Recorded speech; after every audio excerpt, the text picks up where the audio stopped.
Hello friends, so till now we have done all the habitats about the terrestrial habitat. Now we are coming on to aquatic habitat. In aquatic habitat, basically we are going to divide it into two. The first category is ocean and the second is pond or lake. Now firstly talking about ocean.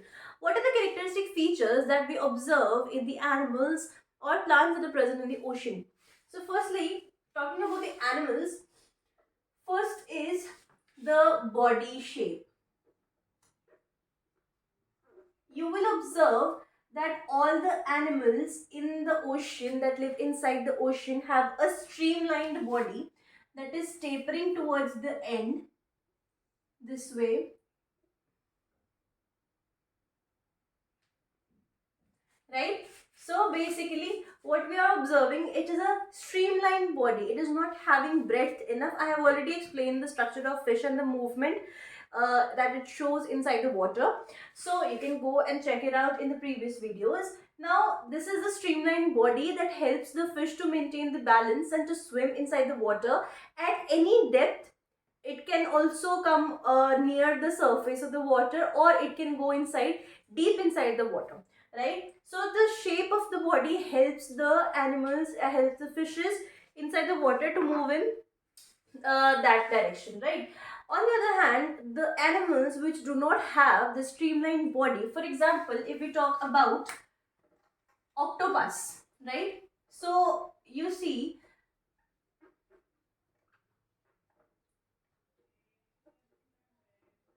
now octopus doesn't have a streamlined body. The shape of the octopus, I'm going to make a random one. So this is the shape of the octopus, right? It has 8 legs and this is the shape of the octopus, right? Now it is not a streamlined body. So all the animals which do not possess the streamlined body are actually found at the bottom of the ocean, that is at greater depths, so that they don't need to find different directions, or they cannot basically float, or they cannot come near the surface of the water because of their body structure, that it is not streamlined. So it is going to stay at the depths of water, near the ground, near the surface, near the bottom of the ocean, right? So body shape has a very major impact on where the animal is going to reside inside the ocean, near the base of the ocean, or anywhere inside the ocean, can come up to the surface of the water, or can go into deep depths, right? The second point is, now here a streamlined body we have talked about fish, and non-streamlined,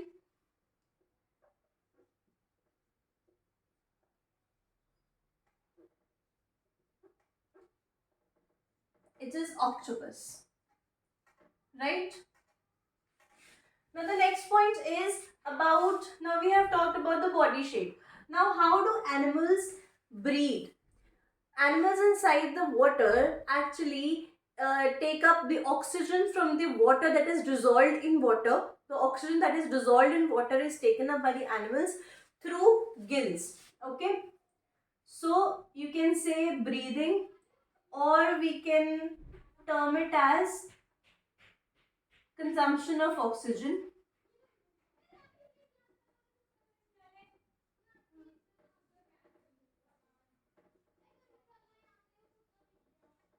right? So consumption of oxygen is basically done by the animals from, it is taken up by the oxygen that is dissolved in the water, right? Now when they have to take up the oxygen from dissolved water, they actually use gills. Most of the animals that reside inside the water animals are actually having gills for breathing, that help them to breathe, right? Now there are some animals that do not possess gills. For example, now all the fishes, they do have gills, but when we talk about whales, they do not have gills, right? No gills are present in, I'll just write no gills are present in whales. Now how do they breathe? If you have ever observed, they have, for example, this is the shape of the whale from the top. Okay, this is not from the side, this is from the top, and here are the eyes, right? So here it has a hole, right? from which it actually inhales the oxygen. It comes to the surface of the water, takes up the oxygen, right? And then it can live for a few days without coming to the surface of the water and taking oxygen. It just stores in itself. Whenever it comes to the surface of water, stores the oxygen that it inhales from the surface, and then stays inside the water, deep inside the water, for many days. Okay, so basically this hole helps the whales to take up the oxygen from the surface of water. They cannot take up the oxygen that is dissolved in water. So for breathing, they will need to come to the surface after a few days, after every few days. Okay. So this is about the whales. Now talking about pond or lakes. Now if you observe, animals are going to have the same streamlined body, and ponds or lakes are not as deep as oceans. So animals like octopuses are not found in ponds or lakes. So okay, octopuses like animals are always found in oceans that are very very deep. Okay, and they are very vast in their area also. Okay, now ponds or lakes are having plants. They can have two types of plants. The first category can be the plants that actually have their roots embedded on the bottom of the lake or pond. Okay, so all the plants are basically having the roots, they are embedded inside the water, but they are floating either inside the water, or they may also have very long stem that may help them to actually reach the surface of the water. Okay, so now you see, when we are talking about roots in terrestrial plants, roots are actually required for taking up the mineral nutrition and the water to all the parts of the plant. But for the aquatic plants, they are already living inside the water. They do not need roots for supporting them for minerals and water purposes, right? So roots in aquatic plants are only required to help them to stay at a fixed point, to encourage them, right? They only provide the support to stay at a fixed point, roots in aquatic plants, right? So now roots, they can be, one I have told you that they can be embedded at the bottom. The other are that the roots are free floating, right? So the first is roots embedded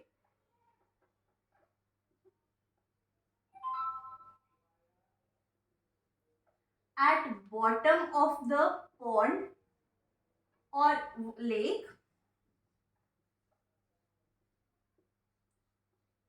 right? And the second is the roots are free floating. Free floating, they do not have any support or any encourage at the bottom. Okay, now in both of these categories, the plants as a whole plant, they may be inside the water, all of the parts are inside the water, and for pollination, only the female flowers may be coming towards the surface, and or only the male flowers are coming towards the surface, or maybe the whole plant is just surviving inside the water only, right? On the other hand, there are some plants in which all the leaves and flowers are definitely going to come to the surface, not required for pollination, but they are going to survive only when they come to the surface, right? For example, lotus, the leaves of the lotus, the flower of the lotus always grows when it comes to the surface of the water body, right? It needs no it needs the running water should not be there. It needs stagnant water. The water should not be moving, right? Whenever we are talking about lotus, right? And the water is when stagnant, then the leaves and flowers are going to come to the surface, and there they're going to grow, right? On the other hand, there are many plants like for example, seagrass is actually grown inside the sea. No part of it comes to the surface. It is grown and it establishes inside the water only. All the leaves are free floating. It has roots that are embedded at the bottom. Okay, so these are the differences between the plants, different plants in the ponds and lakes, and different animals in the oceans. Also, when we are talking about the ponds or lakes, the stem is actually very light in weight, and for lightweight, it is hollow, right? and they are mostly ribbon like, right?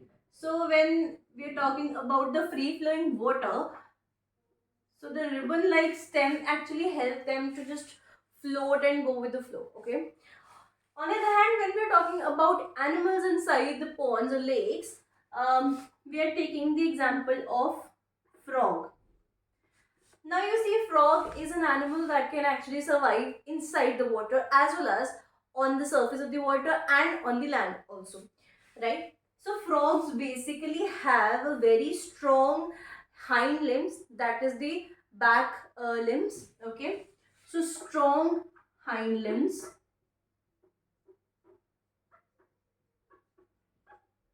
Also, for the strong hind limbs, it requires strong muscles.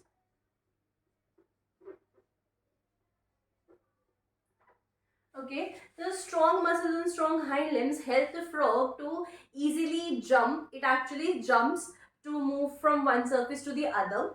So the hind limbs and muscles, when they are strong, it helps the frog to easily jump and move from one place to the other. And also the feet frog possesses, they are actually in the shape of the flippers that humans use to swim. What do? The feet are actually webbed. Feet are webbed. They actually are flat, and it helps the frog to actually swim inside the water. Okay, they are flat and they're basically easy flowing. Okay, so it gives the frogs the easy movement inside the water. Okay, that's it.